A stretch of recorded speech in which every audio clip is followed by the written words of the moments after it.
प्रश्नावली 1.2 के उदाहरण नंबर कहाँ तक हो गए थे अपने? 9 तक हो गए थे। 9 वाला हो गया पुराना उदाहरण नंबर। इससे कल अपने उदाहरण नंबर कौन कौन सा करे थे? 7, 8, 9। तो उदाहरण नंबर 10 चलेगा। 10 देखो क्या कर रहा है।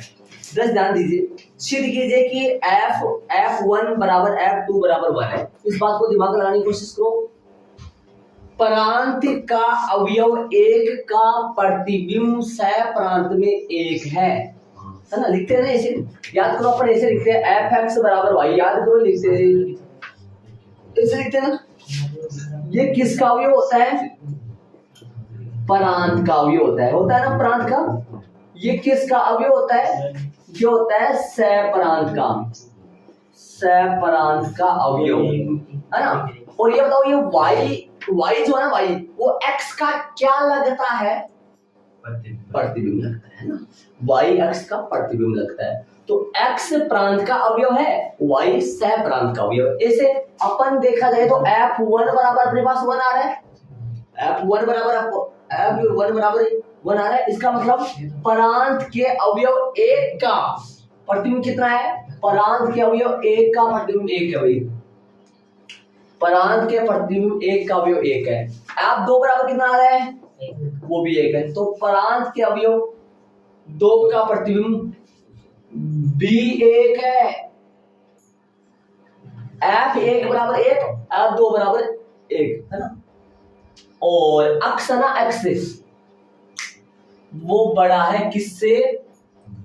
2 से बड़ा है। आगे जो लोगे ना, आगे जो और एक्स लोगे ना, एक्स और लोगे, 1 और 2 तक लिया हुआ इसने, बाकी और एक्स लोगे ना वो 2 से बड़ा लो। इसमें रखो 2 से बड़ा 3 माइनस 1। यदि मैं यहाँ 2 से बड़ा 3 रखूं, 3 माइनस 1 बोलो, 3 का प्रतिबिंब किस में जाएगा? 2 में। ऐसे f4 रखो, 3 में जाएगा। तो वो जुड़ सकते हैं ना। तो 2 का पर 3 का प्रतिबिंब जाएगा 2 में, 4 का प्रतिबिंब देखना सुनना, ये तो अलग दे दी। और प्रांत का 1 और 2 का प्रतिबिंब तो अलग दे दिया।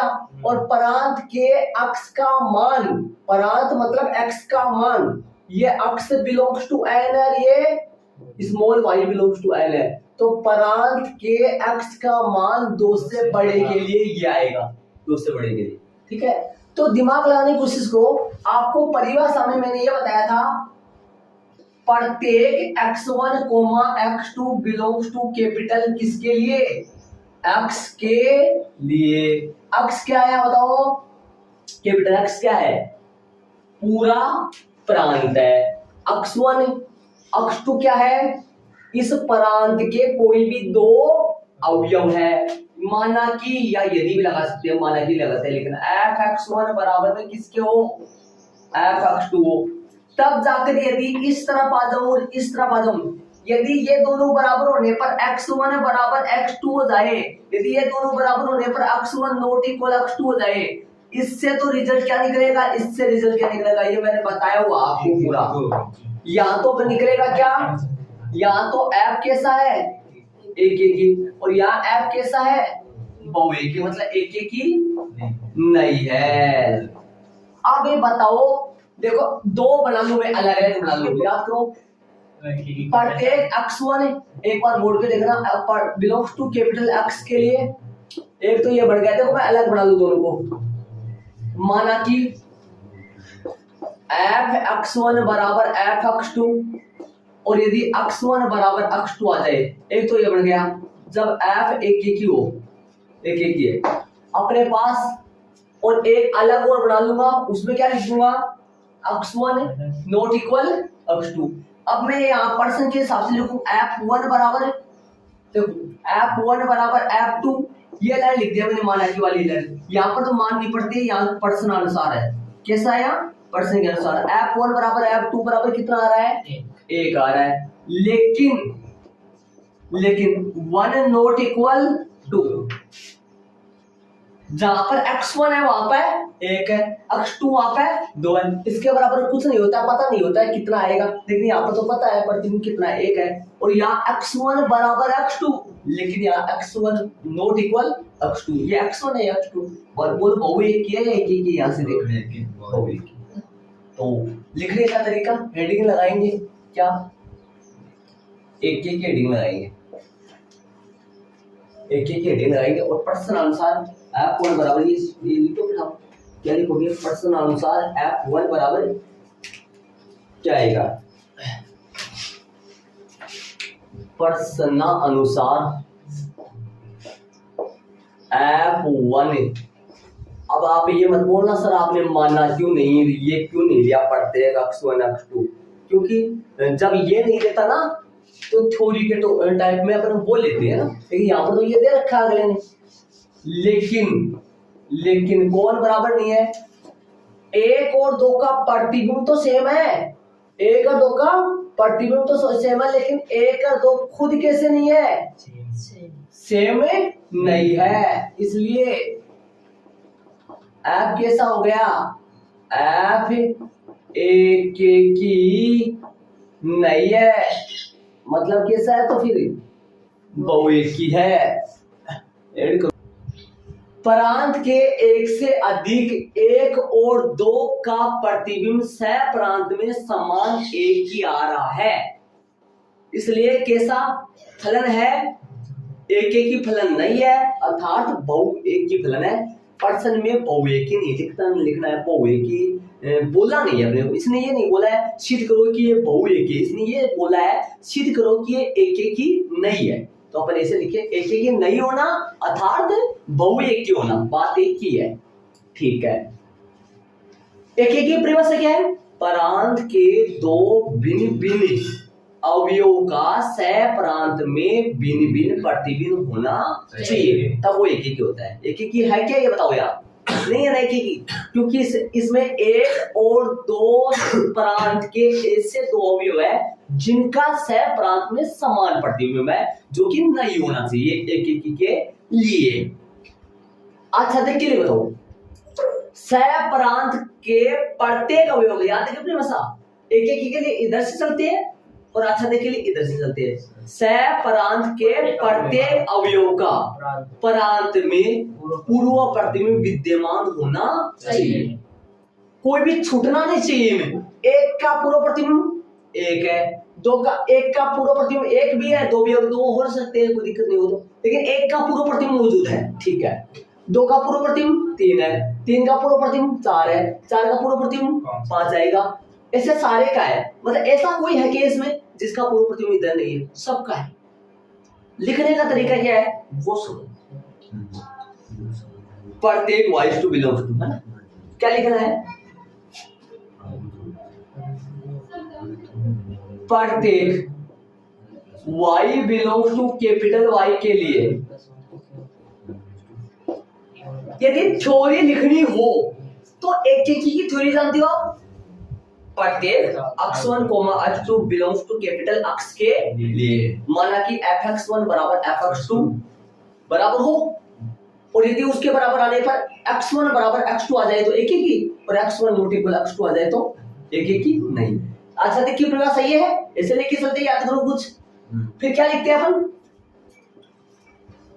fx बराबर है y, यदि या माना कि fx बराबर y, माना कि उसमें लगाना थोड़ा सा अच्छा लगता है, याद करो उसमें लगाया हमने, इसमें यदि लगाया,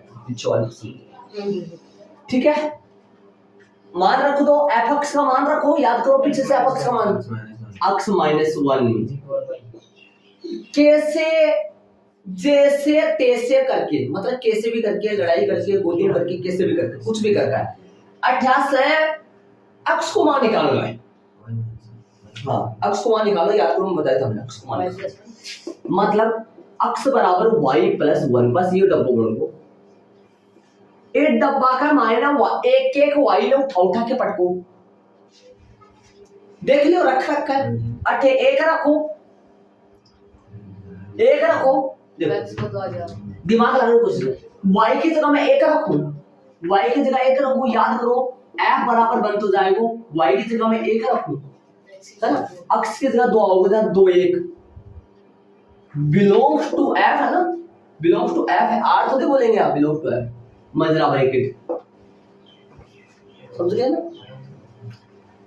और y की जगह यदि 0 लिखे अपन, 0 तो n में आएगा नहीं, 0 तो नहीं आएगा n, y की जगह 2 1 2 1 इसका प्रतिबिंब बन गया, 1 1 नहीं बन रहा है, 1 1 खुद अपने को अलग से लेना पड़ेगा, वैसे 1 1 बन नहीं रहा है, 2 रखो 1 1 1 1 में बन रहा है ना वहां सर दे रहा है ना, हाँ वो दे रखा है इसलिए बोल रहा हूँ मैं, y की जगह 2 रखो, y की जगह क्या रखोगे 2 रखो, x की जगह कितना आएगा 3 3 2 का समझ बन रहा है, देखो 3 2 बढ़ेगा है ना, और y की जगह 3 रखो, 4 3 बनेगा यहाँ, ऐसा इससे बनते जाएंगे खूब सारे। क्या परिमित है या अपरिमित है, मतलब निश्चित है, निश्चित है बोलो, अनिश्चित हो गया, निश्चित का गिनती है क्या, अरे इनके कितने आएंगे ऐसे, क्योंकि जो समुच्चय चल रहा है वो किसका है, n का है, खूब सारे आएंगे ऐसे चलते जाएंगे। क्या प्रत्येक y के मान के लिए, क्या प्रत्येक y के मान के लिए x का मान मौजूद है, मतलब कोई भी y रखे x मिल जाएगा, इधर मिल जाएगा, तो अपन क्या लिखेंगे यहाँ लैंग्वेज क्या लिखते हैं, इसलिए यहाँ प्रत्येक y के मान के लिए, इसलिए यहाँ सह प्रांत के प्रत्येक y के मान के लिए प्रांत में पूर्व प्रतिबिंब विद्यमान है, तो इसलिए सह प्रांत n के प्रत्येक मान के लिए, इसलिए यहाँ सह प्रांत, इसलिए यहाँ सह प्रांत n के प्रत्येक मान के लिए, प्रत्येक मान के लिए,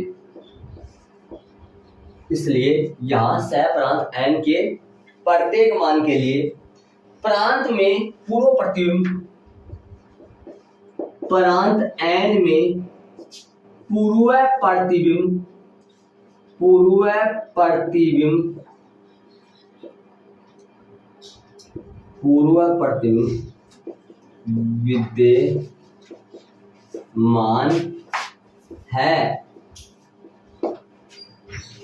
इसलिए यहाँ सह प्रांत n के प्रत्येक मान के लिए प्रांत n में पूर्व प्रतिबिंब विद्यमान है, इसलिए f आच्छादक है, इसलिए f आच्छादक नहीं है।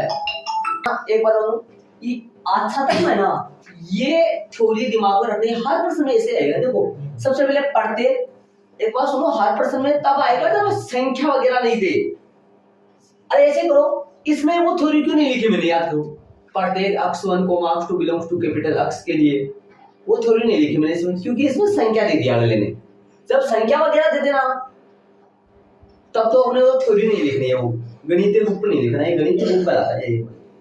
याद करो समतुल्य समित संक्रामक अपन पढ़ के आए, थ्योरी कब लिखते थे वहां,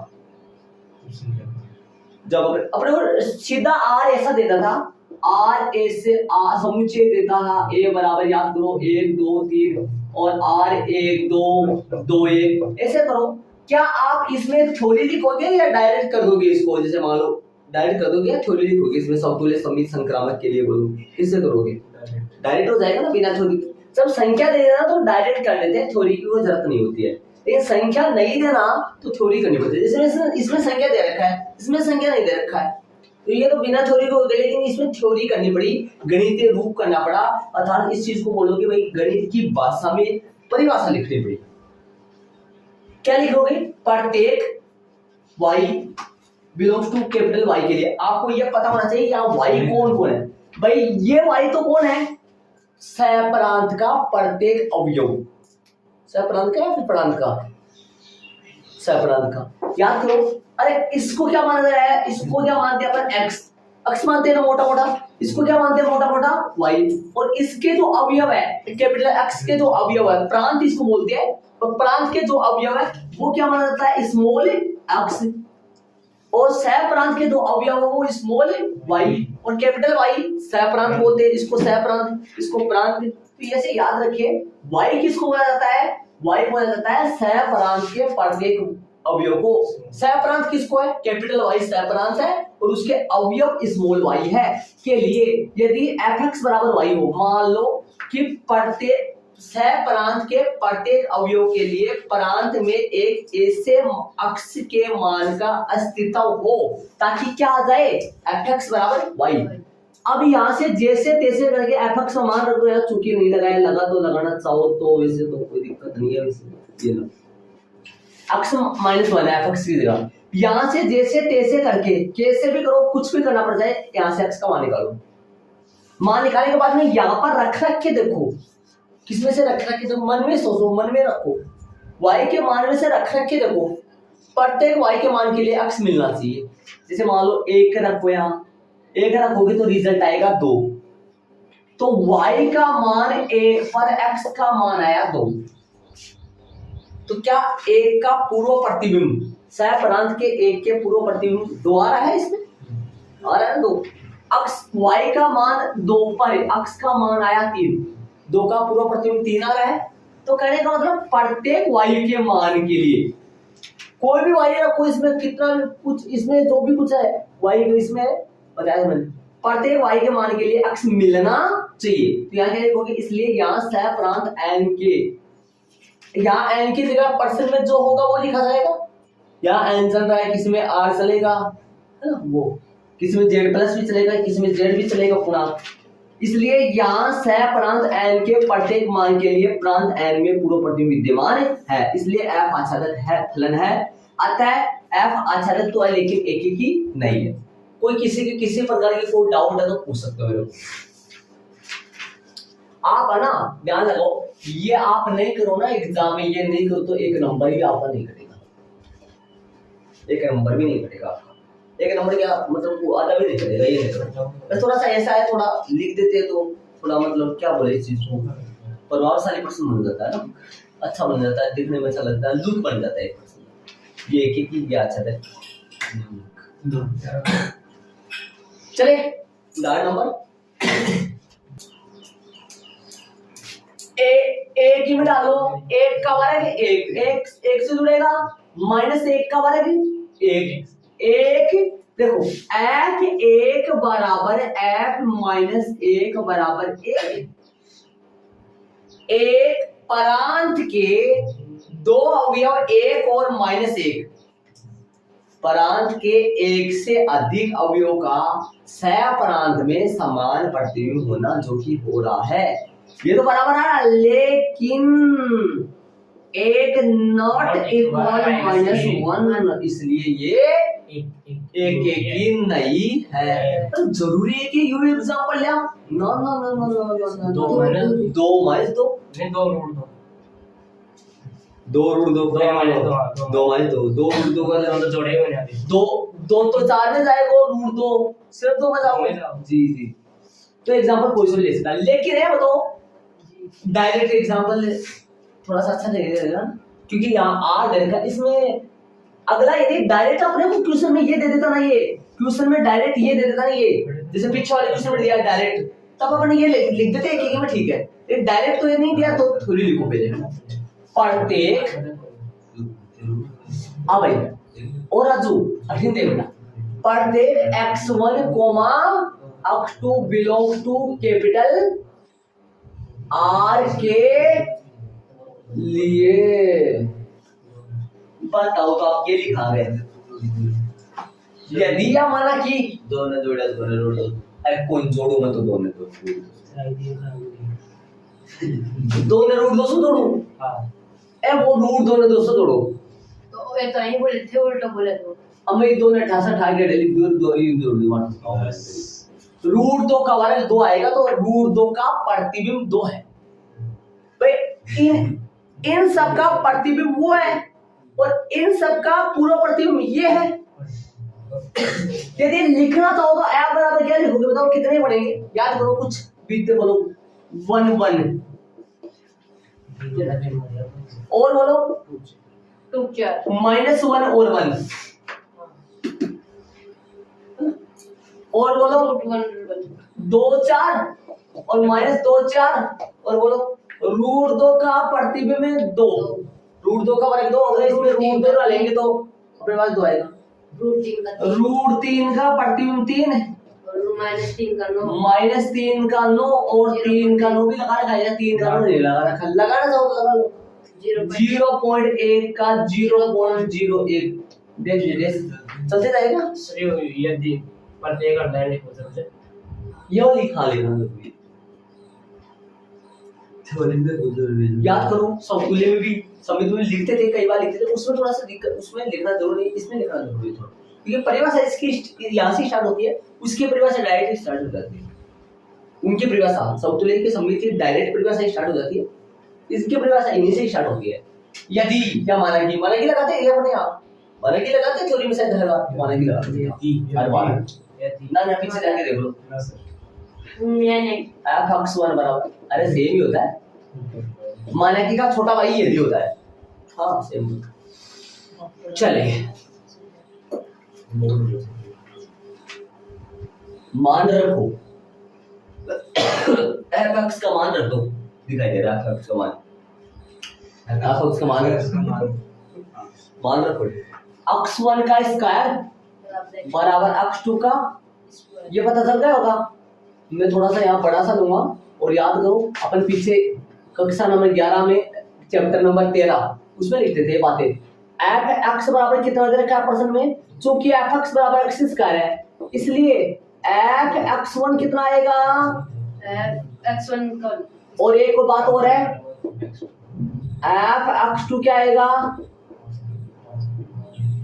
x2 का स्क्वायर। ओके चले देखो, अब बताओ, आपको कक्षा 11 में मैंने दोनों तरफ स्क्वायर हटाने से क्या सिस्टम बनता है वो बताया, समझाया था मैंने आपको। हाँ 11 में, हाँ कक्षा 11 बताया था, याद करो। कक्षा 11 तेरी प्रश्नावली लिमिट 1 उसमें बताया था, किसमें बताया था, किसमें बताया था मैंने आपको कि दोनों तरफ स्क्वायर, तो वो स्क्वायर कैसे यूज करते हैं मैं फिर बता देता हूँ, ध्यान दो। दोनों पक्षों का वर्ग करेंगे, प्लस माइनस x बराबर प्लस माइनस ऐसे आएगा ना। अब अपने पास 4 कंडीशन बनेंगे, यहाँ से दिमाग लगा लो, 4 कंडीशन बनेंगे अपने पास। एक साइड उठाएंगे ना, दूसरी साइड माइनस ला जाएगा।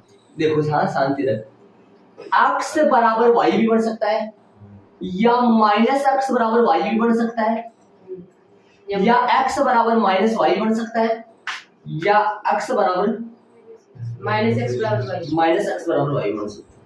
सही बात है, तो गुना minus y minus y minus x बराबर माइनस y माइनस x बराबर माइनस y। चलो सही बात, देखो 4 हो गए क्या, 4 देखो 4 बन सकते हैं नहीं। अब दिमाग लगाने की कोशिश करना, ये वाला भाई साहब सेम ही सेम ही दोनों, और ध्यान से गुणा करो, ये दोनों सेम है, ये दोनों सेम है, दिमाग लगाने की कोशिश।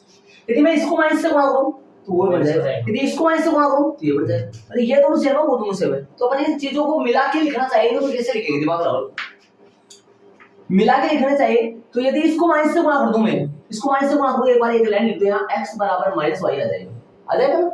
अब इन चारों को देखो, इसको भी देखो, इसको भी देखो, इनको भी देखो, इन चारों को देखो ध्यान से, ये माइनस एक लाइन वाली कैलकुलेशन करो, x बराबर y, तो ये तीनों ये तो सेम ही है ना।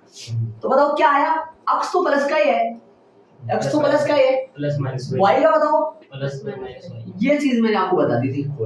यदि दोनों तरफ स्क्वायर तो ये बनेगा, अपन डायरेक्ट कर देंगे, ऐसा सिस्टम थोड़ी ना करेंगे, ऐसा करेंगे तो फिर ये करते रहेंगे वहां सॉल्व बाद में करेंगे।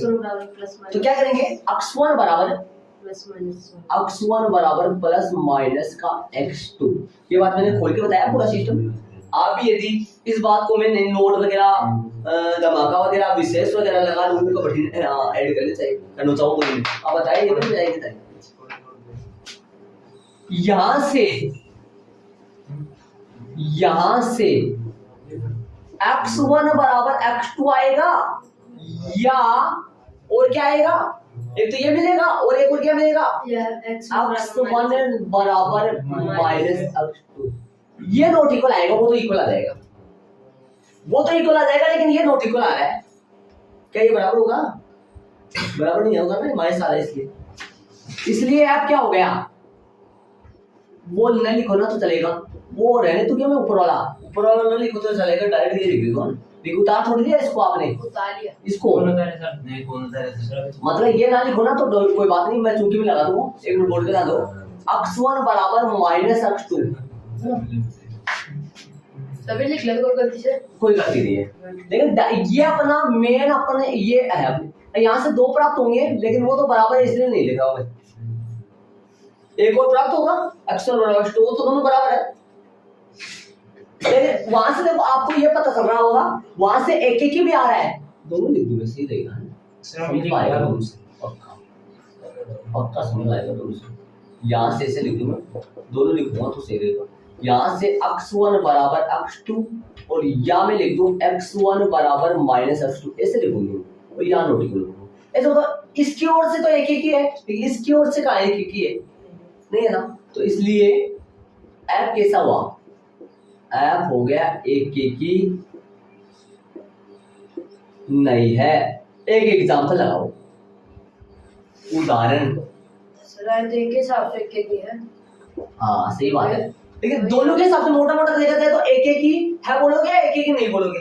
ये एक एक ही है, लेकिन एक एक ही नहीं बोलोगे ना, इसमें एक भी एग्जाम्पल ऐसा मिल जाए तो एक एक ही नहीं है, एक एक ही नहीं है। हाँ उदाहरण के लिए लिखोगे तो यहाँ ऐप उदाहरण एक का माइनस 1 का, 2 का माइनस 2 का, 3 का माइनस 3 का, 4 का माइनस 4 का, कोई सा भी ले लो। वो सारे एग्जाम्पल पड़े हैं, जो आप बहुत सारे वो एग्जाम्पल ले लो, है ना, खूब सारे एग्जाम्पल है। देखो f माइनस 1, f 1 बराबर में 1, 1 माइनस 1 नॉट इक्वल 1, ये एग्जाम्पल ले लो। और f 2 यहाँ माइनस 1 लगाओ इसकी, यहाँ तो ऐसा सही है। f 2 f माइनस 2 बराबर में 4, लेकिन 2 नॉट इक्वल माइनस 2, ये ले लो, 4 का ले लो, 4 का ले लो, 3 का ले लो। उदाहरण नहीं चलाएंगे ना, मैंने ठीक बोला नंबर पर ठीक बोला। f माइनस 2 f 2 4, लेकिन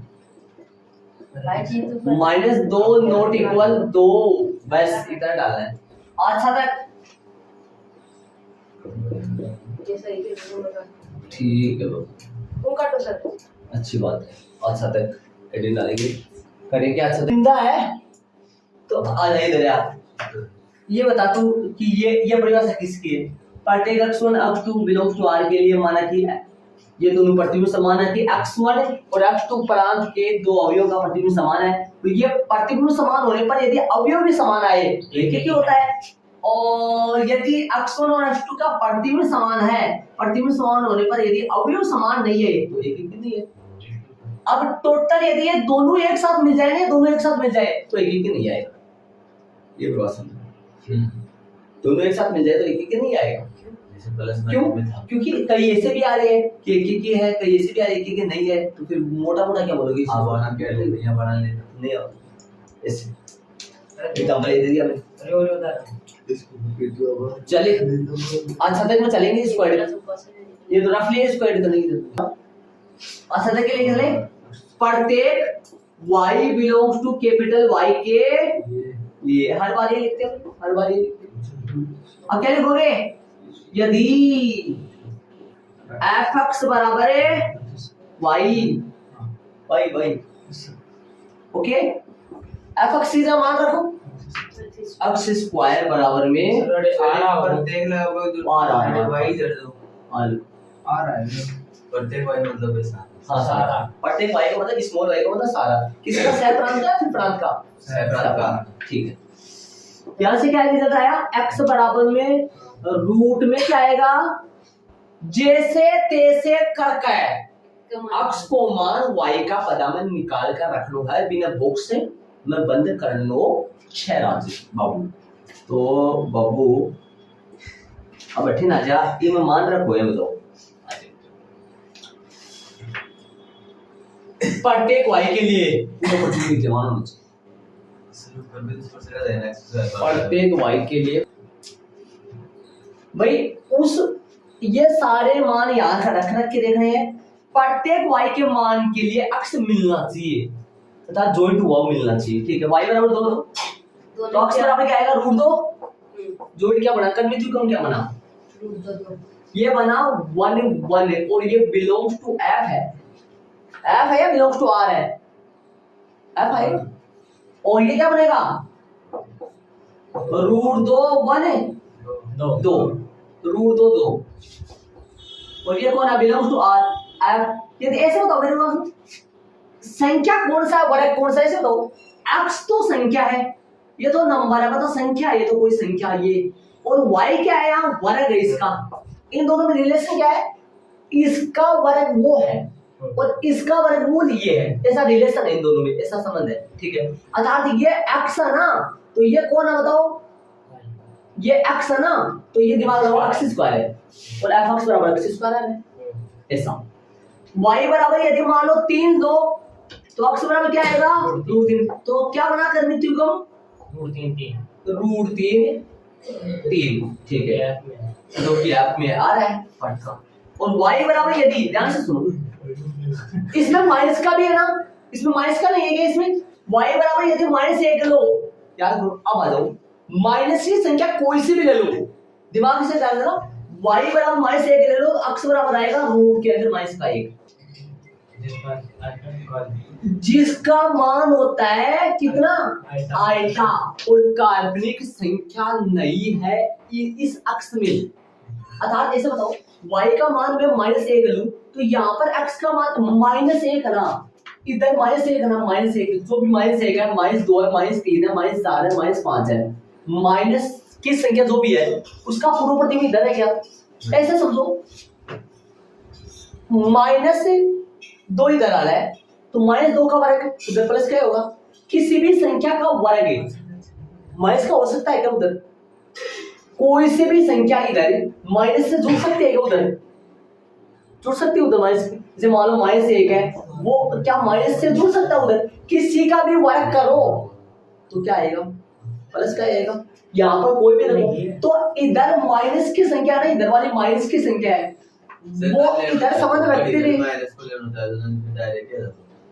इधर कोई भी माइनस की संख्या है वो इधर जुड़ रही है क्या माइनस की संख्या किसी से नहीं जुड़ रही, एक माइनस 4 आते हो तो मेरे कहने का मतलब है -1 है ना, -1 है -2 है -3 है, जो भी माइनस की संख्या है माइनस की संख्या का पूरा प्रतिबिंब नहीं है विद्यमान, उसमें संख्या तो है लेकिन जुड़ेगा नहीं वो, किसी का वर्ग करे क्या माइनस खा सकता है क्या, इस संख्या का वर्ग करो इधर माइनस खा सकता है कोई, ऐसे समझो इधर वाली माइनस की संख्या का पूर्व प्रतिबिंब विद्यमान नहीं है, तो प्रत्येक y के ऋणात्मक मान के लिए, प्रत्येक y के ऋणात्मक मान के लिए प्रांत में पूर्व प्रतिबिंब विद्यमान नहीं है।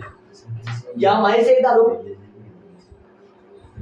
-2 डालो -3 डालो आइटा वाला आएगा, तो आइटा वाला इसमें है क्या, इसमें आइटा है क्या, अर्थात काल्पनिक संख्या है कि इसमें नहीं, इसमें तो कौन सी संख्या है वास्तविक संख्या है, वास्तविक संख्या और काल्पनिक संख्या के सम्मिलन या उनको दोनों को मिला दिया जाए तो कौन सी संख्या बन जाती है, याद करो आपके चैप्टर नंबर 11 में चला था सम्मिश्र संख्या, कौन सी संख्या बन जाती है सम्मिश्र संख्या बन जाती है। तो लिखने का तरीका क्या है वो सुनो, लिखने का तरीका 1 मिनट, यहाँ y के प्रत्येक ऋणात्मक मान के लिए, प्रत्येक ऋणात्मक मान के लिए प्रत्येक ऋणात्मक मान के लिए प्रांत r में पूर्व प्रतिबिंब, मैं ऐसे नहीं लिखा प्रांत के प्रत्येक y के मान के लिए, प्रांत किसके r के प्रत्येक y के मान के लिए, पीछे वाले l लिखा था मैंने, या y के प्रत्येक ऋणात्मक मान के लिए r में पूर्व प्रतिबिंब, r में पूर्व प्रतिबिंब विद्यमान नहीं है, इसलिए f कैसा हुआ, f आच्छादक नहीं है। आता वाला लिख दो, सिद्ध करने में जैसे लैंग्वेज थी वैसे लिख दो। आता है ऐप न तो एक ही है तथा नहीं असद। अतः ऐप न तो एक ही है तथा नहीं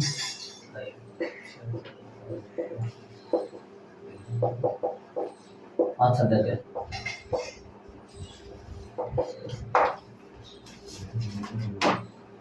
नहीं असद सर टाइम चेंज आप न तो एक ही है तथा नहीं असद है। एड करो, समझाएंगे और आगे बताओ। देखो सुनो, आपकी प्रश्नावली में यहाँ लगा लो क्वेश्चन नंबर दूसरे का रोमन में जो तीसरा ना वो ये है, करने की जरूरत नहीं है। ये करने की जरूरत तो देख लेंगे, लेकिन ये जाके मेरा प्रश्नावली 1.2 में दूसरे का तीसरा यही है, सेम मिलाओ। लेकिन वहां पर ये जरूर है जांच करनी है, सही है ना? क्या करना है, ऐसी थोड़ी करना, वहां जांच करनी है एक ही है अच्छा तो आंसर आएगा नहीं कैच भी आएगा। बाकी से सारा कभी ये होने वाला है। आर से आर भी है, एन से एन में है, यहाँ पे भी आर से आर होना है, वहां पे भी आर। तो ये लगा लो आप अपनी कॉपी में, आप अपनी कॉपी में ये लगा लो भाई, ये लगा लो। अच्छा फिर बस हाँ तो अब अभी बाकी अपन कल करेंगे।